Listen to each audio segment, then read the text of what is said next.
రాలిన నవరత్నాలు అంటే జగనన్న పథకాలు నవరత్నాలు కాదు. జగనన్న కోసం రూల్స్ లేవు, అన్నిటినీ బ్రేక్ చేసి పాలేరు కన్నా అసహ్యంగా పనులు చేస్తున్న సెంట్రల్ సర్వీస్ ఆఫీసర్స్, ఐఏఎస్లు, ఐపీఎస్లు, ఆ రాలిన నవరత్నాల పేర్లు ఒకసారి చెప్పుకుందాం.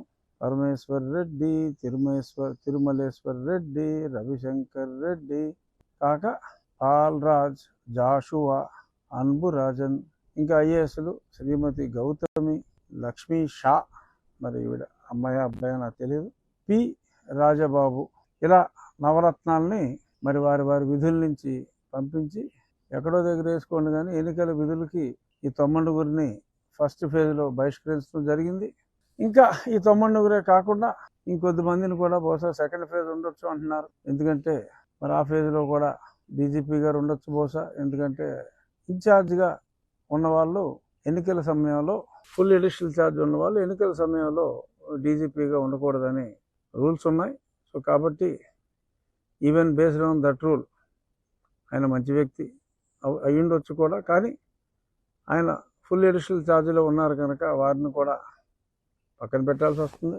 అలాగే మరి నిన్న చూసాం పింఛన్ల పంపిణీ, ఆ విషయంలో మరి కాస్త హద్దులు మీరి వ్యవహరించారన్న అభియోగాలు అయితే సామాజిక మాధ్యమాల్లో చూస్తున్నాం. జవహర్ రెడ్డి గారు, చీఫ్ సెక్రటరీ మురళీధర్ రెడ్డి, అసర్ప్ అధినేత, మరి వీళ్ళని కూడా మార్చొచ్చు.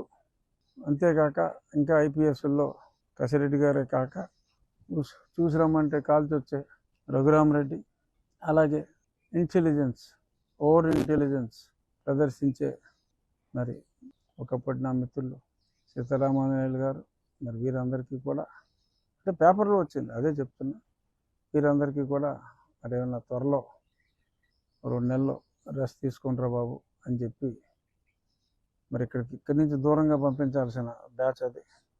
లేదంటే ఇక్కడే పని చేస్తూ ఉంటారు ఇంట్లో కూర్చొని. చూద్దాం. మరి ఇప్పుడు కొంత అనీజీగా ఉన్న ప్రజలకు స్వాంతన చేకూర్చే అంశం ఈ రాలిన నవరత్నాల అంశం. మరింత స్వాంతన చేకూరాలి, ప్రజల్లో విశ్వాసం మరింత పెంపొందాలి అన్నది జరగాలి అంటే డెఫినెట్గా ఇంకొంతమంది ఇటువంటి అధికారులకి కొద్ది కాలం పాటు విధుల నుంచి స్వస్తి పలికితే డెఫినెట్గా ప్రజలకి అంటే ఎన్నికలు సజావుగా జరుగుతాయనే ఒక నమ్మకం కలుగుతుంది.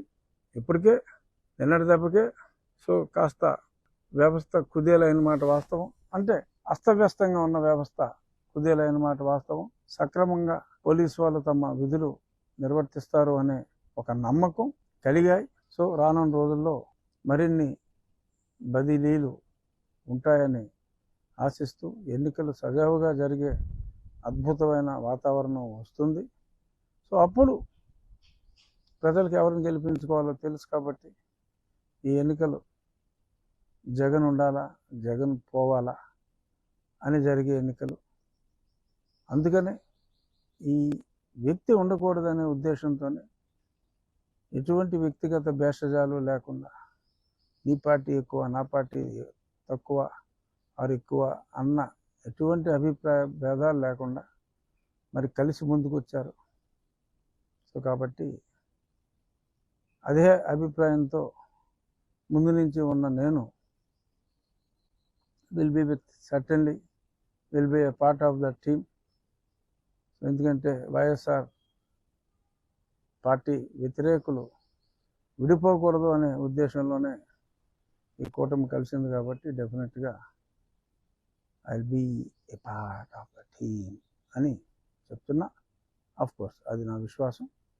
ఎనీహో ఈరోజు ఇంకొక ముఖ్యమైన విషయం, ఈ ఇళ్ల వద్దకు పింఛన్ పంపిణీ ఈ వాలంటీర్లని ఉంచడానికి వీల్లేదు అని చెప్పిన తర్వాత మరి దాన్ని పెద్ద అడ్వాంటేజ్గా తీసుకుని నిన్న మురళీధర్ రెడ్డి, జవహర్ రెడ్డి వీళ్ళు కలిసి తీసుకున్న నిర్ణయం ఎలాగైనా ప్రజలను ఇబ్బంది పెట్టాలి అని ఏదో 65 లక్షల్లో 8.5 లక్షల మంది వికలాంగులు కావచ్చు, వీల్ చైర్ వాళ్ళు కావచ్చు, ఇటువంటి వారందరికీ ఇళ్ళ దగ్గరికి వెళ్ళిద్దాం.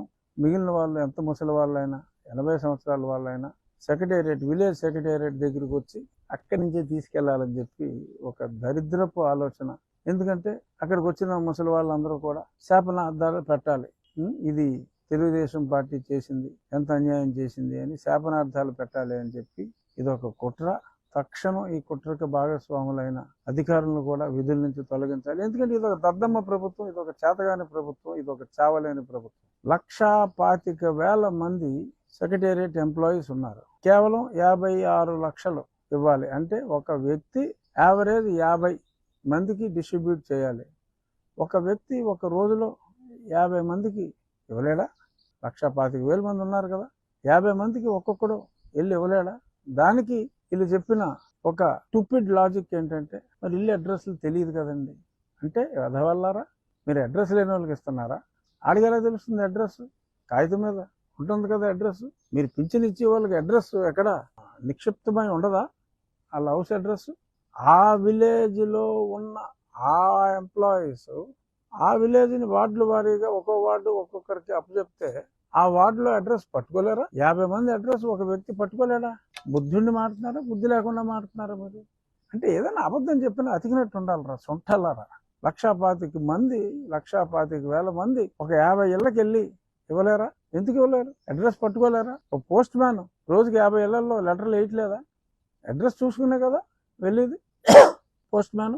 కనీసం పోస్ట్ ఆఫీస్ స్టాఫ్కి ఇచ్చినా సరే ఎఫెక్టివ్గా ఇచ్చేయగలరు. చిత్తశుద్ధి లేదు. ఎలాగైనా సరే ఈ వృద్ధుల్ని రాచి రంపాన పెట్టాలి అనే ఆ నింద చంద్రబాబు నాయుడు గారి మీద, పవన్ కళ్యాణ్ గారి మీద వెయ్యాలి అనే ఒక దరిద్రపు దురుద్దేశం తప్ప అసలు మీకు ప్రజలంటే ప్రేమ ఎక్కడ ఉందరా? మీకు ఉందా ప్రజల మీద ప్రేమ? వృద్ధుల మీద ప్రేమ ఉందా మీకు? యూజ్లెస్ ఫెలోస్, ఉందరా మీకు వృద్ధుల మీద ప్రేమ? కపట ప్రేమ, దొంగ ప్రేమ. ఎంత ప్రేమ ఉందో నీ చెల్లెళ్ళే చెప్తున్నారు. ఆ టాపిక్ వస్తా, అది మెయిన్ టాపిక్. ఇక్కడి నుంచి అయినా తక్షణం ఈ సర్ప్ ఇన్ఛార్జ్ ఆ రెడ్డి గారిని, ఇంకో రెడ్డి గారిని అందరినీ తీసేసి, ఎందుకు కొమ్ము కాస్తారు మీరు? ఏమిటి మీకు దరిద్రం ఎందుకు పట్టింది? 1,25,000 మందిని ఎందుకు యూటిలైజ్ చేసుకోలేకపోతున్నారు మీరు? ఇది ఎలక్షన్ కమిషన్ తీవ్రంగా తీసుకోవాలి, అధికారులను నిర్మూలించాలి, అదే తక్షణం విధుల నుంచి తొలగించాలి. 1,25,000 మందిని ఇంటింటికి వెళ్ళి పంపిణీ జరిగేలాగా చూడాలి. అదర్వైజ్ ఇటువంటి దద్దమ్మ ప్రభుత్వాన్ని ఈ రోజు ఎండలో మీరుంటానికి కారణం జగన్మోహన్ రెడ్డి. మిమ్మల్ని నడి రోడ్డు మీద నుంచోబెట్టింది జగన్మోహన్ రెడ్డి. ఈ 56 లక్షల మంది ఒక్కళ్ళు కూడా మీరు ఆ జగన్మోహన్ రెడ్డికి ఓటు వేయడానికి వీల్లేదు. చంద్రబాబు నాయుడు గారు కాదు దీనికి కారణం, పవన్ కళ్యాణ్ గారు కాదు దీనికి కారణం. ఒకే ఒక్కడు జగన్మోహన్ రెడ్డి. అతను ఇంకో 2 అధికారులతో కలిపి ఆడిన డ్రామా ఈ అవ్వాతాతలకు ఈ మండు టెండలో పనిష్మెంట్. సో కాబట్టి అవ్వాతాతలు ఈ కుట్రని గ్రహించాలి. అందరూ ఈ కుట్రని ప్రతిపక్షాలు కూడా అందరికీ తెలియచేయాలి. ఈరోజు మీరు కొద్ది గంటల పాటు ఎండలో ఉండటానికి కారణం కేవలం జగన్మోహన్ రెడ్డి అనే పచ్చి నిజం వృద్ధులైన అవ్వాతాతలు అందరూ కూడా గ్రహించి, కుక్క కాటుకు చెప్పు దెబ్బ మాదిరిగా ఎండ కాటుకు గురి చేసిన ఈ ప్రభుత్వాన్ని మీరు ఓటు దెబ్బతో కొట్టి మళ్ళీ రాజకీయాల్లోకి రావాలి అంటే కూడా వీల్లేనంత దరిద్రంగా ఓడించి పంపించాలి. ఇటువంటి ఉన్మాది ప్రభుత్వం వృద్ధులను కూడా చూడకుండా కేవలం వేరే వాడి మీద నింద వేసి రాజకీయ లబ్ధి కోసం, ప్రజల్ని మాయ చేసి రాజకీయ లబ్ధి కోసం చూస్తున్న ఈ కిరాతక ప్రభుత్వాన్ని గద్దె దింపవలసిన అవసరం మనందరికీ ఉంది. అది మరొకసారి తెలియజేస్తున్నా.